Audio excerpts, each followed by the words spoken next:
Renee walked into that bank on March 14, 2023 with a binder and a plan to refinance $200,000 worth of property. And the managing member of record had never heard of her. She'd had business cards printed, cream-colored, heavy stock. Her name underneath the name of an entity she did not control. She told the loan officer at Blue Ridge Community Bank that she was the managing member of the holding company. She wasn't. She never had been. She did not know that yet. I'm Henry Colton. I'm 64 years old. I built Colton & Sons Construction with my own two hands, starting in 1981, and I sold the company in 2018, the year my wife Margaret got her diagnosis. Margaret passed in 2020. I have two sons. The younger one, Paul, married Renee in 2017. She is a smart woman. She is an organized woman. That is what makes this story what it is. The asset she walked into the bank to refinance was 3 commercial buildings I bought between 2003 and 2011, all in Western North Carolina. Mixed use, storefronts on the bottom, apartments on top. Quiet money. The kind of property you don't talk about because the rent comes in on the first and the roof holds and you don't need anybody to know what you have. Renee thought she knew what I had. She did not know about the brass key in my desk drawer. She did not know about Carl Pruitt. She did not know what I'd done to the LLC in February of 2019 on a Tuesday afternoon in Louise Renshaw's office, 2 months before Margaret stopped being able to drive herself to her own doctor's appointments. What Renee was about to discover, on a phone she would not be able to put down, was the difference between handling somebody's mail and owning somebody's name. If you have ever been treated like your years no longer mattered, stay with me. And if this story speaks to you, subscribe to my channel for more stories like this, because quiet people are not always powerless. I want to start with the building on Merriman Avenue because that's where the key came from. I bought it in 2003. 2 stories, red brick, a hardware store on the ground floor and 4 small apartments above. I paid $310,000 for it. I borrowed $240,000 of that from First Citizens, and the rest came out of a savings account Margaret and I had been feeding since 1986. The day we closed, the seller handed me a manila envelope with 3 keys in it. 2 were for the front and back doors. The third was a small brass key about the size of my thumbnail that opened a steel lockbox built into the wall of the second-floor office. I asked the seller what was in the lockbox. He said nothing anymore. He said his father used to keep cash receipts in there before deposits. He said the lockbox came with the building, and the key came with the lockbox, and nobody had used either one in 15 years. I took the key home, and I gave a copy to Margaret. She put hers on the ring with our house key. I put mine in the top drawer of my desk in the office in our basement, in a small leather pouch that used to hold my father's pocket watch. That key was in that drawer the morning Renee walked into Blue Ridge Community Bank. Margaret died on a Sunday in October of 2020. I will not spend a long time on that part. There are some things a man does not put words to in a video. I will only say that the house got very quiet and stayed that way, and that for about 8 months I did not open the mail unless somebody handed it to me. That is when Renee started helping. She came over on a Saturday in the spring of 2021. Paul was with her. She had a yellow legal pad and a pen. She said she wanted to help me get on top of the paperwork. She said it kindly. She said Paul had told her how Margaret used to handle the bills, and she thought maybe she could take some of that weight off until I was ready. I said, okay. I meant it. I was tired. I was 62 years old, and the woman who'd known where every receipt went was not in the kitchen anymore. Renee started small. She organized the insurance binder. She made me a spreadsheet of the rental income from all 3 buildings, color-coded, with formulas at the bottom that totaled themselves. I had been doing it on yellow legal pads since 1989. Her version was better. I told her so. She smiled when I said it. I think about that smile sometimes. Not in a sour way. Just because that was a real moment, and I do not want to pretend it wasn't. She drove out to the building on Patton Avenue with me one Saturday and met with the contractor who was redoing the brick on the back wall. The contractor was a man named Doyle Estep, who had worked for me at Colton & Sons from 1996 until I sold the company. Doyle is 58 years old, missing the tip of his left index finger from a table saw incident in 2002, and he does not waste words. He looked at Renee and he looked at me and he said, "Henry, you bringing somebody on?" I said, "No, Doyle. This is Paul's wife. She's helping with the books." Doyle nodded and went back to the wall. I thought about that exchange later. The way Doyle said it. You bringing somebody on. He'd seen what I had not seen yet. He'd been around men and money long enough to know what helping looks like and what something else looks like. I did not pick up on it that day. I should have. That is part of why I am telling this story the way I am telling it. She did good work. I want to say that clearly. The first year and a half, she did good work. Then in the fall of 2022, something shifted. The first sign was the email forwarding. I started getting messages from contractors with Renee CC'd at the top. Then I started getting messages where Renee was the one writing, and I was CC'd and Paul was CC'd and the contractor was responding to her. I did not say anything. I told myself she was being organized. I told myself a son's wife trying to help her father-in-law was not a thing to be suspicious about. I told myself a lot of things in those weeks. There is a thing that happens to a man when his wife dies. He gets quieter. He gets slower. He gets willing to let small things go because the big thing already happened and nothing feels worth a fight. I am not making excuses for myself. I am telling you the truth about how a person ends up in a kitchen at 62 years old letting his daughter-in-law CC herself on every email, while he stares at a coffee cup his wife used to drink out of and tells himself it doesn't matter. That was the first red flag. The CC line. A small thing. The kind of thing a man tells himself is nothing. I did not call Paul about it. Not yet. In January of 2023, the phone rang on a Wednesday afternoon. It was Bill Henderson, my insurance broker. Bill and I had been doing business together since 1994. He called to tell me he'd put together the updated policy schedules I'd asked for, and he wanted to know which lender to send them to. I said, "Bill, I haven't asked for any policy schedules." He paused. He said, "Well, the woman from your office called last Thursday. She asked for full policy schedules on all 3 commercial buildings, said she needed them for a lender packet. The woman from my office. I do not have an office anymore. I sold the company in 2018. I work out of a basement room in my house, and the only woman who has ever been in that basement was Margaret. I told Bill to hold the schedules. I told him not to send them to anybody until I called him back. He said okay. He said he'd assumed it was legitimate because the caller had every policy number and every property address correct. That last part is what stuck with me. Every policy number. Every property address. Renee had been in my basement office twice that year, both times to drop off paperwork while I was upstairs. The policy numbers were in the second drawer of my filing cabinet, in a folder labeled Insurance. The property addresses were on the front of every binder on the shelf above the cabinet. She had not broken in. She had not stolen anything. She had walked into a room I told her she could walk into, and she had read what was sitting in plain view, and she had used what she read to call my insurance broker and pretend to be somebody she was not. That is not the same thing as theft. I want to be careful about that word. But it is the same thing as a decision. Somewhere between the moment she opened that drawer and the moment she dialed Bill Henderson's number, she made a decision. That is the part I sat with for those 20 minutes at the kitchen counter.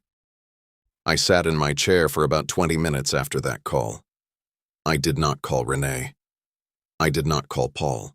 I went upstairs and I made a sandwich and I ate it standing at the counter looking out the window at the yard Margaret used to weed. That was the second thing I wrote down. The receipt did not scare me. The signature did. I want to explain what I mean by that, because it matters for the rest of this story.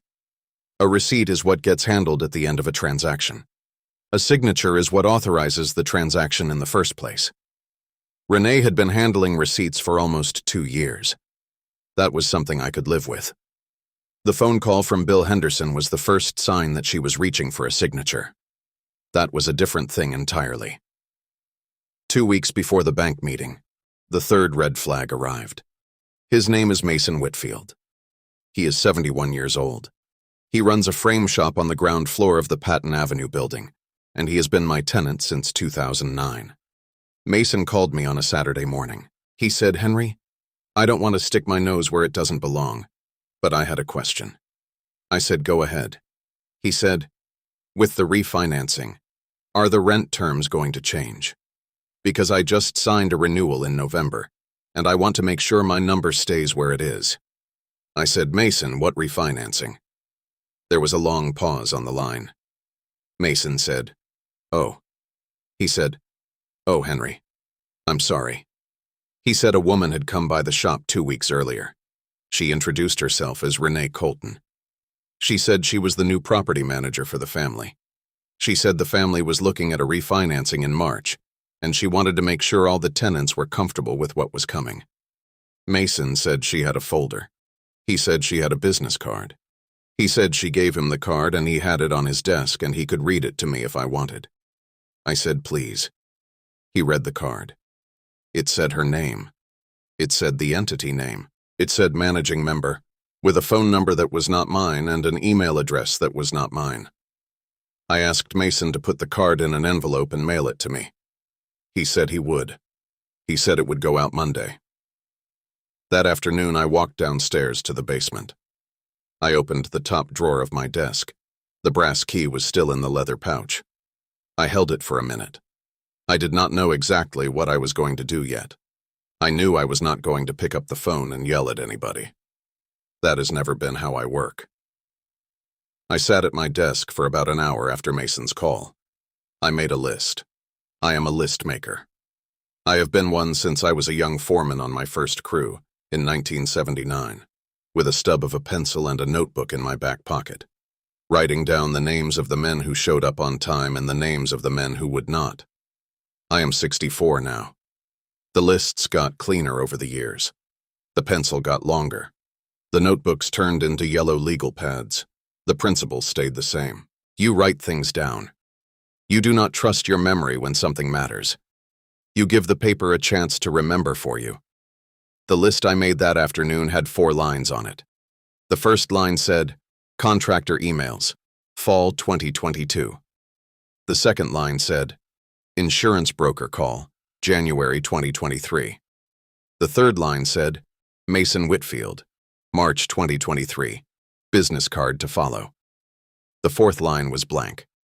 I left it blank because I did not know yet what was going to fill it. I had a feeling something would. I was right. There is a difference between being old and being unprepared. I want to take you back to February of 2019. This is the part Renee did not know about. This is the part nobody in the family knew about, except me and Margaret and Louise Renshaw and Carl Pruitt. Margaret had been diagnosed in November of 2018. Pancreatic. She was 61 years old. I sold the construction company in January of 2019, mostly so I could be home with her, and partly because the buyer had been after me for 2 years, and the timing was suddenly the timing. A week after the company sale closed, I drove down to Louise Renshaw's office in Asheville. Louise had been my attorney for 31 years at that point.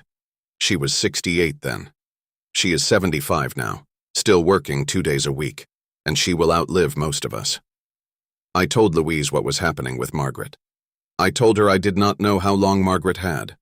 I told her my older son Daniel lived in Oregon and we did not talk much, and my younger son Paul was steady but not strong with paperwork. I told her about Renee. I said Renee was a good woman and I meant it. But I had been around long enough to know that grief makes people do things they would not normally do, and money makes people do things grief makes look reasonable. Louise listened. She wrote things down. Then she said, "Henry, what do you want?" I said I wanted the property protected. I said I did not want anybody, including any of my own blood, to be able to walk into a bank or a title office or a closing and act like they had authority over those buildings while I was still breathing. Louise asked me about Carl Pruitt. Carl is a man I worked with from 1987 to 2002. He was my framing foreman for 15 years.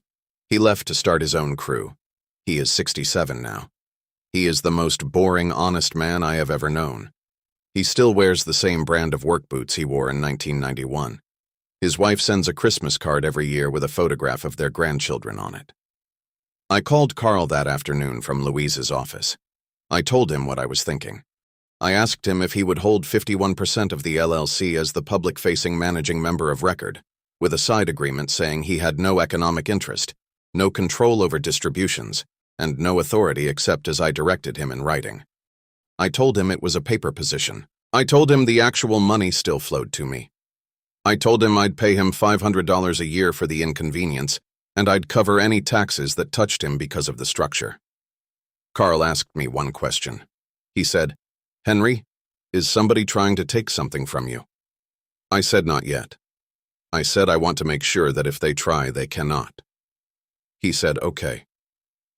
Louise drafted the operating agreement that month. We filed the amendment with the North Carolina Secretary of State. Carl signed as the managing member of record. I signed as a silent economic member with no listed management authority. The whole thing took about 3 weeks. We did not announce it. We did not tell Paul. We did not tell Daniel. We did not tell Renee, because Renee was not yet involved in anything financial and there was no reason to. Margaret knew. I told Margaret that night, sitting on the edge of our bed. She was tired. She was always tired by then. She had a blue robe on, the one I had bought her for our anniversary in 2014. The collar was frayed by then. She would not let me buy her a new one. She said the robe and her had reached an understanding. I told her about Carl. I told her about the operating agreement. I told her about the silent economic member structure and the side letter and the $500 a year. She listened. She did not interrupt. Margaret was not a woman who interrupted either. That is one of the things I learned from her. When I was done, she said, "Henry, do you really think it will come to that?" I said, "I hope not." She said, "But you're doing it anyway." I said, "Yes." She said, "Good." Then she said, "Henry, you are not doing this because you do not love them. You are doing this because you do." I did not answer her. I just held her hand. Her hand was so thin by then it felt like a glove. She fell asleep with her hand in mine, and I sat on the edge of the bed for another 40 minutes before I got up and turned the light off. That was a Tuesday, February 12, 2019. I remember because the next morning I drove her to her second chemo appointment, and we did not talk about the LLC again until the day she died. The brass key was in the drawer the whole time. Now I need to take you to the morning of March 14th, 2023. I did not know about the bank meeting. Not officially. But I had been watching for about 6 weeks by then, and I had a feeling something was coming. The tenants had been approached. The insurance broker had been called. The contractor emails had been getting more confident, and Renee had started signing them with the entity name in her signature block. I drove out to Louise Renshaw's office on March 13th, the day before. The drive from my house to her office is about 22 minutes if the lights cooperate. I have made that drive maybe 200 times in my life. I made it that day with a manila folder on the passenger seat where Margaret used to put her purse. I brought the business card Mason had mailed me. I brought the email chain with Bill Henderson. I brought a printout of the contractor emails with Renee's signature block. I brought my list. I laid them on Louise's desk. Louise looked at them for about 4 minutes. Then she said, "Henry, when do you think she's going to move?" I said, "I don't know." Louise said, "Well, I'd like a heads up before she does, but if she moves before we get one, the operating agreement will hold." I said, "I know." Louise said, "Are you ready for what comes after?" I said, "I've been ready since 2019. Louise looked at me over her glasses.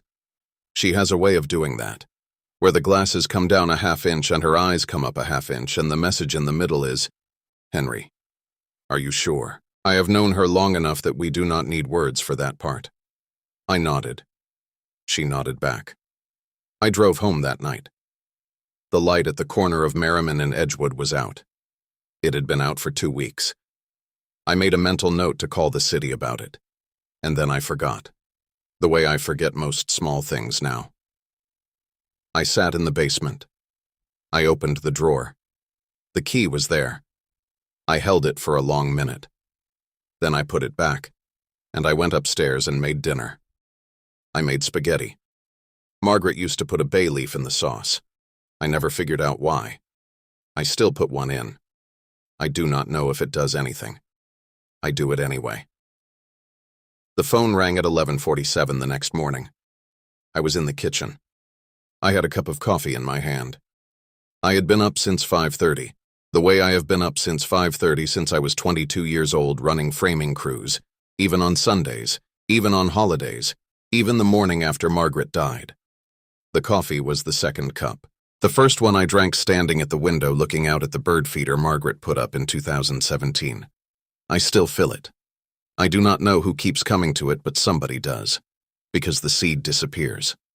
It was not Renee. It was Carl Pruitt. Carl said, "Henry, I just got a call from a closing coordinator at Blue Ridge Community Bank. She said there is a $6.2 million refinancing application sitting on her desk with my name on the entity verification, and she said the woman in the conference room across the hall is not me." I said, "Carl, what did you tell her?" Carl said, "I told her I was not aware of any refinancing, and I had not authorized any application, and I would like a copy of the application sent to Louise Renshaw's office immediately." I said, "Thank you, Carl." Carl said, "Henry, who is the woman in the conference room?" I said, "Carl, that is my daughter-in-law." Carl was quiet for a second. Then he said, "Oh, Henry, I'm sorry."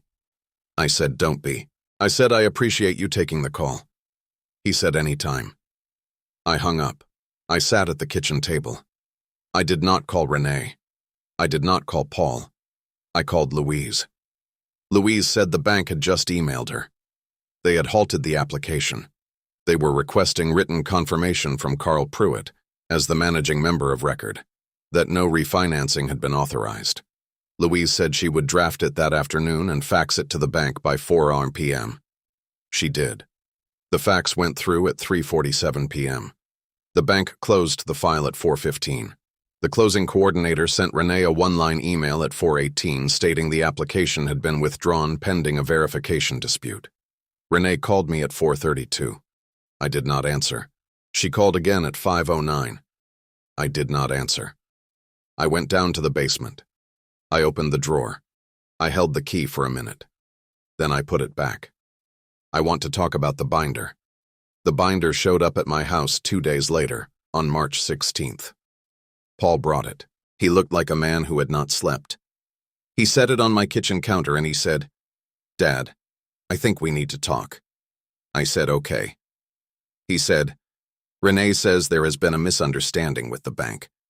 She says somebody at the LLC level made a mistake. She says she wants to come over and explain it to you in person." I said, "Paul, sit down."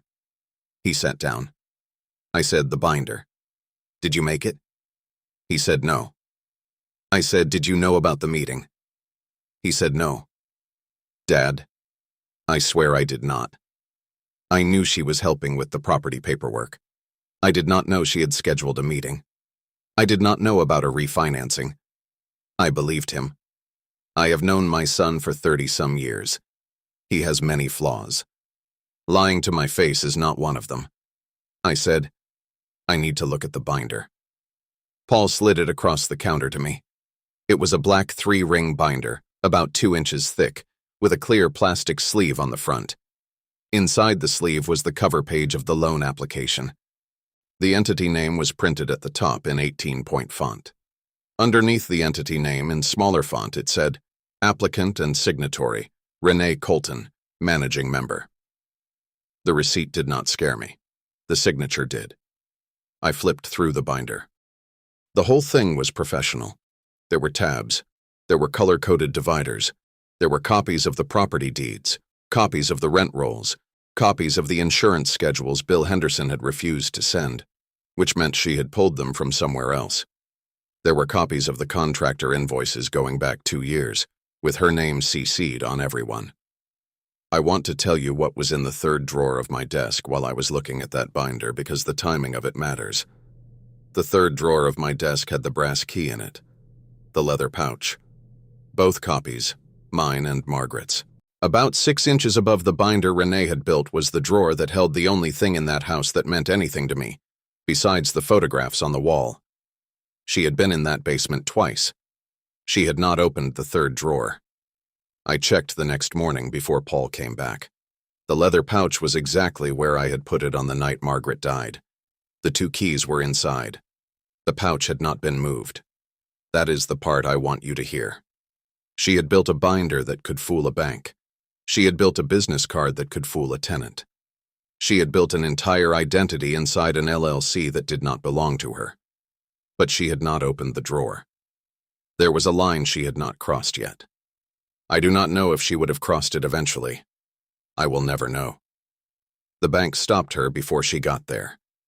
The thing I noticed at the back was a single sheet of paper, 3-hole punched, that said, "Projected use of $400,000 cash-out proceeds." Underneath that line, there were 3 bullet points. The first one said, "Home renovation primary residence."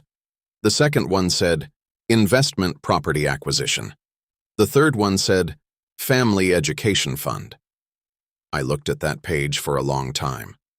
The home renovation. The primary residence. That was Paul and Renee's house. That was a guest suite she'd told me about on the porch later.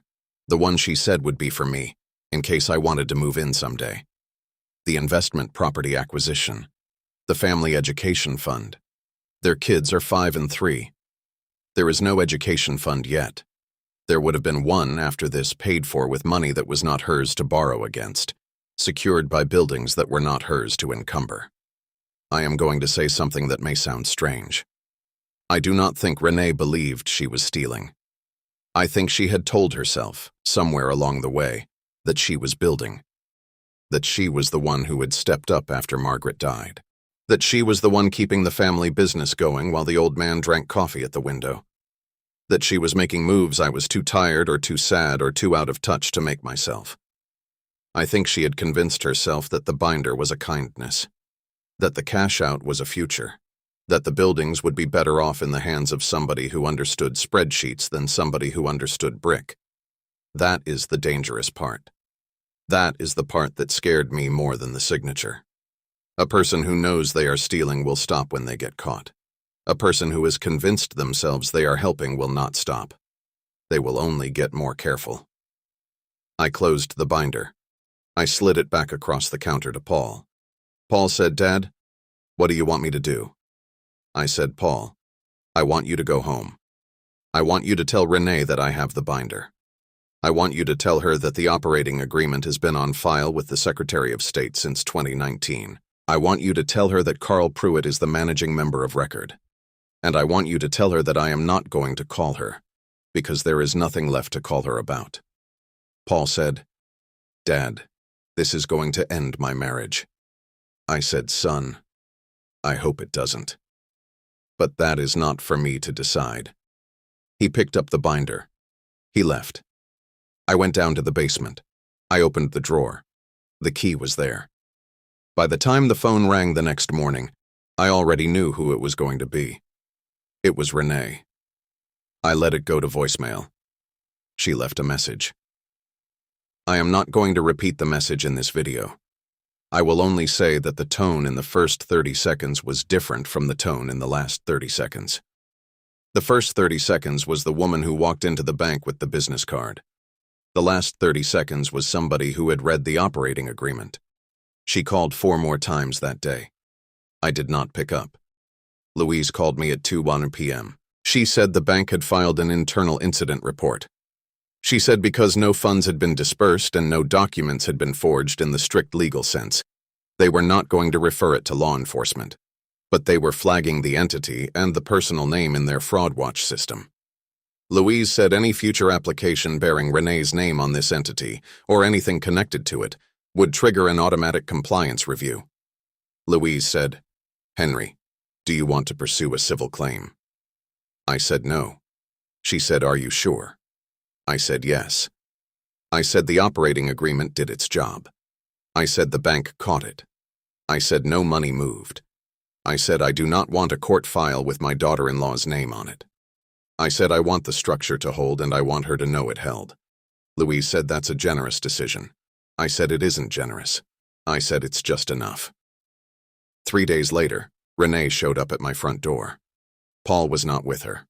I opened the door. I did not invite her inside.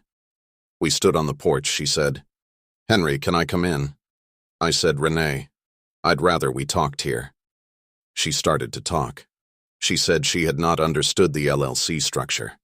She said she had thought the refinancing was something she could initiate on the family's behalf. She said she had been trying to help. She said she had been going to use the cash-out proceeds for things that would have benefited the whole family, including me. She said the home renovation was for a guest suite for me in case I wanted to move in with her and Paul someday. I let her finish. I did not interrupt. I have never been a man who interrupts. When she was done, I said, "Renee, I want to ask you one question." She said, "Okay."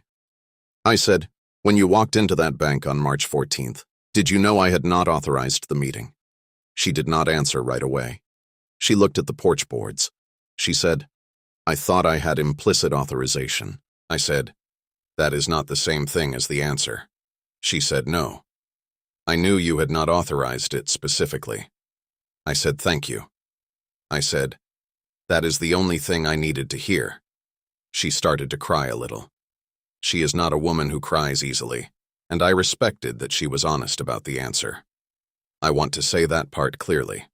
She did not lie to me on the porch. I said, "Renee, you are still married to my son.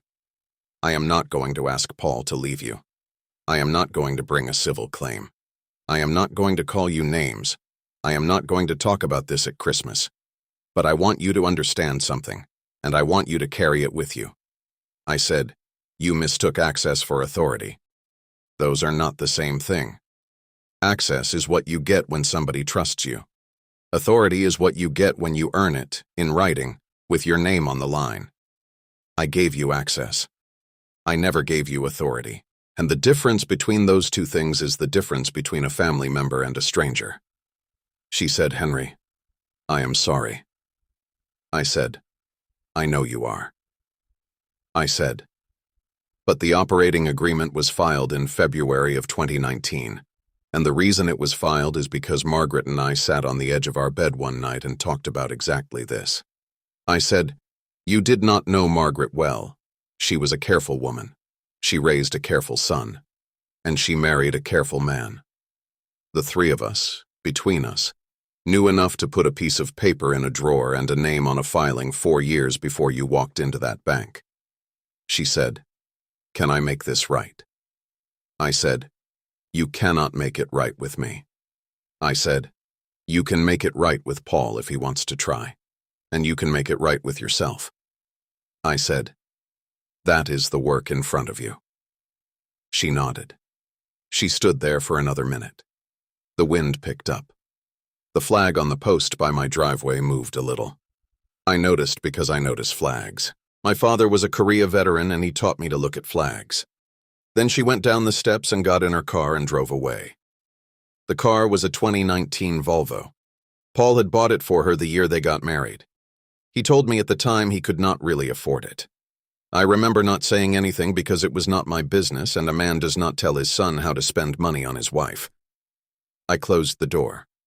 I went down to the basement. I opened the drawer. I want to tell you what the brass key actually locks. The lockbox in the second-floor office on Merriman Avenue is empty. It has been empty since 2003. I have never put anything in it, and I have never taken anything out of it. The seller was right. It is a steel box on a wall that nobody has used in 15 years. The key does not protect anything you can touch. The key is a thing Margaret and I held onto for one reason. The day we closed on Merriman Avenue in 2003, we drove home and Margaret asked me what made me want that building. I told her I liked the brick. I told her I liked the apartments above the storefront. I told her it reminded me of the building my father had worked in Hickory, North Carolina, when I was a boy. Margaret said, "So it's not really about the building." I said, "No. I said it's about the work. I said it's about what work means. I said a man builds something with his hands and he holds on to it because it is the only honest thing he has. The building is the proof." Margaret said, "Then the key is the proof too." I said yes. She put her copy on her keyring. I put mine in the drawer. We never spoke about it again. When Margaret died, I took her key ring out of her purse and I separated her copy of the brass key and I put it in the leather pouch with mine. So there are two of them now. They sit in the same drawer. They lock the same empty box. That is what Renee did not know about when she walked into Blue Ridge Community Bank on March 14, 2023. She thought the property was the asset. She thought the cash out was the prize. She thought the binder and the business card and the careful tabs were what authority looked like. The asset was never the property. The asset was the agreement we made the year I started buying buildings. The agreement that the work was the thing, and the proof was the thing, and the names on the paper were the thing. Renee did not have a name on any of those papers. Carl Pruitt did. Louise Renshaw did. Margaret did. In the corner of every will and every healthcare directive and every line we ever signed together. I did, as the silent economic member, because that is what a man becomes when his wife is sick and his sons are far away, and the buildings still need to stand. Paul and Renee are still married, as of the recording of this video. They are in counseling. He told me about it last month. He did not ask me for anything. He just told me. I said, okay. I said, I'm proud of you for trying. I meant it. I want to tell you one more thing about Paul, because Paul is the part of this story I think about the most. He was a boy when I bought the building on Merriman Avenue. The day we closed, I drove him out there in my pickup. I let him walk through every apartment with me.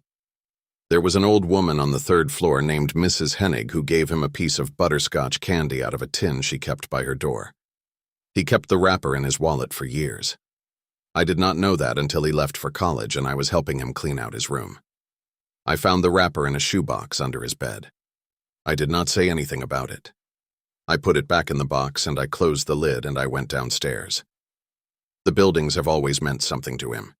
He never said so out loud, because he is not that kind of man and neither am I. But I know it the way a father knows things. Renee did not understand that part either. She thought the buildings were assets on a spreadsheet. To Paul, they are the smell of his father's pickup truck and a piece of butterscotch candy from a woman who has been dead for 20 years. I have not spoken to Renee since the day she stood on my porch.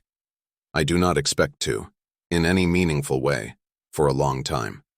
Maybe never. That is for her to decide, and for time to decide. The buildings are still mine. Carl Pruitt is still the managing member of record. Louise Renshaw still has the operating agreement in her file cabinet, where it has been since February of 2019. The rent comes in on the 1st. The roof holds. The brass key is still in the drawer. If stories like this remind you that quiet people are not weak people, subscribe to my channel for more stories. Because sometimes the strongest response is the one nobody sees coming.